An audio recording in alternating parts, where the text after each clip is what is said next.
Sergio Perez's F1 career is on the brink of collapse. Despite a brand new 2-year contract signed just a little over a month ago, his poor performances are causing massive problems for Red Bull. It isn't just F1 fans who are turning against him though. Scenes at Silverstone prove that his own team are trying to get him gone.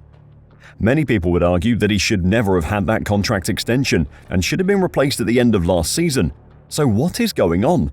Why is Checo still a Red Bull driver? And what is causing the mutiny against him? Let's check it out. Sergio Perez's British Grand Prix was exactly what he didn't need.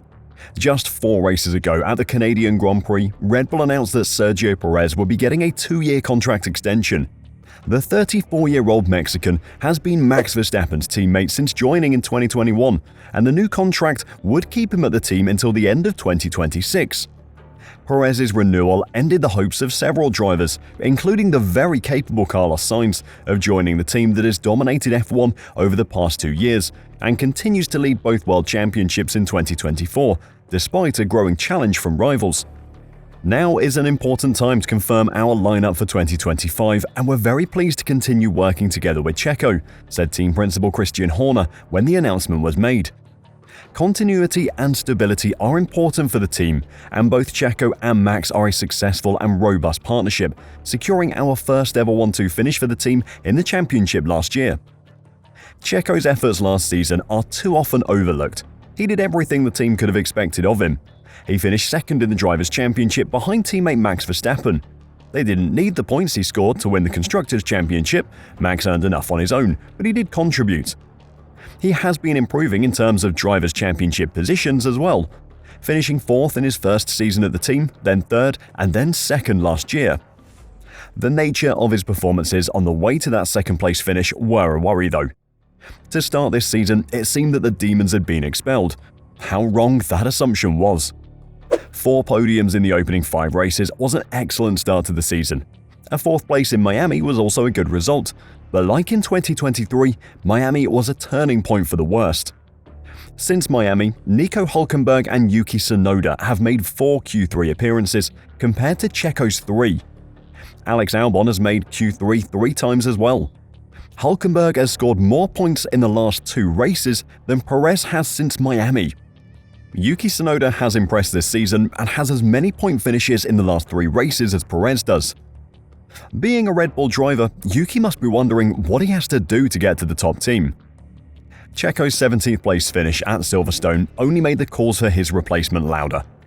Perez, knowing he needed to deliver, was caught out in the changeable conditions during Q1. After fitting slick tyres, he encountered lingering water on the run towards Copse and slid off the track, beaching his RB20 in the gravel. Just after that desperately disappointing qualifying session, senior Red Bull engineers were spotted in what was apparently an animated conversation with team principal Christian Horner inside the team's tyre storage area. It is being reported that during that chat, Horner was made fully aware of a growing feeling within the team that after another qualifying flop for Sergio Perez, the team's Constructors' Championship situation was now a serious cause for concern. Drivers and fans may focus on the Drivers' Championship, but it is the Constructors' Championship that every other team member cares most about. The Constructors' Championship is where the biggest prize money is, and team members have bonus structures that center around Constructors' Championship finishing positions. With the Constructors' Championship title under serious threat from McLaren and even a resurgent Mercedes, the team is starting to look out for themselves. Of course, there are obviously reasons that Red Bull haven't already gotten rid of Sergio Perez. One reason that often gets thrown around is the amount of money that Checo brings the team. He is an excellent commercial piece for the Mexican and American market, has a very large following which drives sales for the team's products, and he has a huge number of sponsors who pay Red Bull a large amount of money to have their name on his car. Then there is the fact that he doesn't cause Max Verstappen any problems. Red Bull is built around Verstappen, and despite Toto Wolff's attempts to prize the Dutch driver out of the team, Max is still happy at Red Bull. One reason for that is that he doesn't have a driver next to him with grand aspirations of beating him. Max wants to win Drivers' Championships, and Red Bull aren't going to put a driver in alongside him who might get in the way of that. However, if Checo is costing the team the Constructors' Championship and everything which comes with that title, that is a problem for Red Bull. After the British Grand Prix, Sky Sports' Martin Brundle said, "We know that it's commercially attractive to them. We know that he's a good foil for Max. He's normally fast enough to do a good job and bring some relevant information, not fast enough to bother Max particularly. And it works for them, and they've won both championships. But all of a sudden, they've got some rivals on their hands. They can't comfortably win the Constructors' title without Sergio being on tip-top form. So the ground rules have changed in that respect, and you wonder how long they'll be able to cope with this. With the sponsorship, with Red Bull's commerciality in North and South America, with the Mexican Grand Prix yet to come, would you really not want Sergio Perez on the grid?" So that's the balancing point. If he was driver B and none of that commerciality or nationality mattered, they would have replaced him, let's be honest.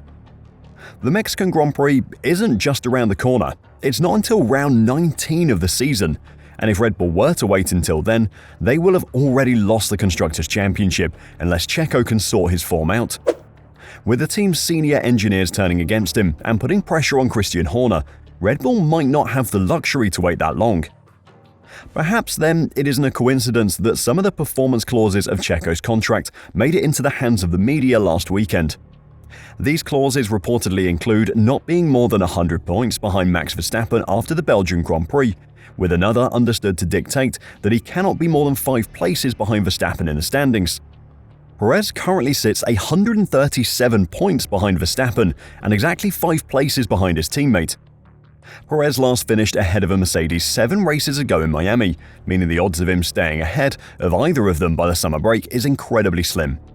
It is entirely possible that after the Belgian Grand Prix, the final race before the summer break, he'll be 7 places behind his teammate in the championship standings and have over 150 points less to his name. With pressure from within the team as well, those commercial advantage that he offers the team might not be enough to keep him in a seat much longer. Team boss Christian Horner has been a long-time supporter of Perez and is believed to have been the one to get the Mexican's recent contract extension in place, but even he had to admit after the race at Silverstone that his driver's performances were becoming a problem. He knows it's unsustainable to not be scoring points, Horner said. "We have to be scoring points in that car, and he knows that. He knows his role and his target, so nobody is more eager than Checo to find his form again." Speculation over Perez's future comes as it emerged Red Bull test and reserve driver Liam Lawson will conduct a filming day in their 2024 car at Silverstone this week.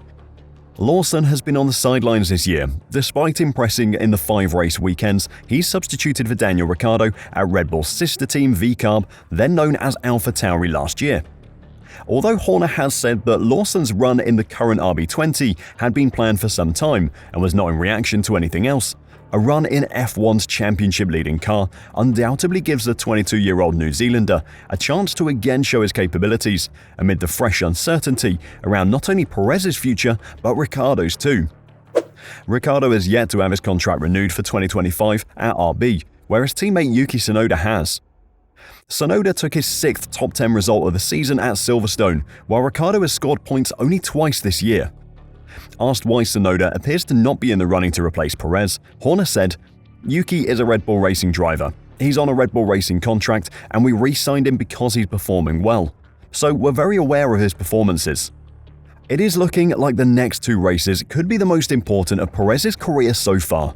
With the team turning against him, the media and fans constantly asking questions, and Red Bull's junior drivers looking impressive, the pressure is on. And if Perez can't turn around this slump, then all the t-shirt sales in the world won't be able to save him. Do you think Sergio Perez can hold on to his Red Bull seat? Or is the team turning on him, the final nail in the coffin? Let me know your thoughts in the comments down below, and until next time, drive safely and bye for now.